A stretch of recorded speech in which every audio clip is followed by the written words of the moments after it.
আসসালামু আলাইকুম প্রিয় বন্ধুরা, এটা হচ্ছে কি ওয়াজের প্যান্ডেল।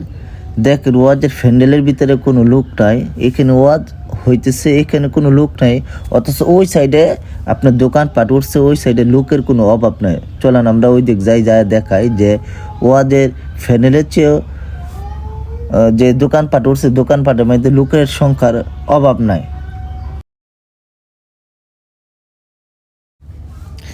এই যে দেখেন দোকানের কাছে অনেক লোক, ওই দিক যাইতেছে, ওই দিক কত লোক দাঁড়ায় আছে বা বসে আছে, এটা খাইতেছে ওইটা খাইতেছে, অনেক কিছু লইতেছে। অথচ এই দিক দিয়ে কিন্তু ওয়াজের প্যান্ডেলের মধ্যে লোক সংখ্যা নাই। অথচ আসছে কিন্তু এরা ওয়াজ শোনার জন্য, ওয়াজ শুনতে আসছে ঠিকই, কিন্তু ওয়াজের মধ্যে না বসে, ওয়াজের প্যান্ডেলের মধ্যে না বসে তারা কি করতেছে, দোকানপাটের মধ্যে ঘোরাঘুরি করতেছে। তারা যে ওয়াজে আসছে এটা ভুলেই গেছে।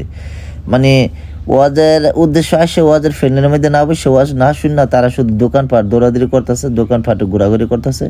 এই যে দেখেন ভিতরে কত লোক, এখানে কিন্তু এখানে যে লোকগুলো আছে এর 4/2 যদি এখানে বসতো তাহলে কিন্তু ওয়াজের প্যান্ডেলটা বইরা যাইতো।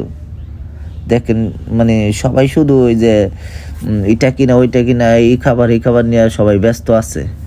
মানে কি বলবো, বাংলাদেশ এমন একটা দেশ, অথচ হিন্দুরা পূজা টোজা হইলে কিন্তু লোকের অভাব নাই গা।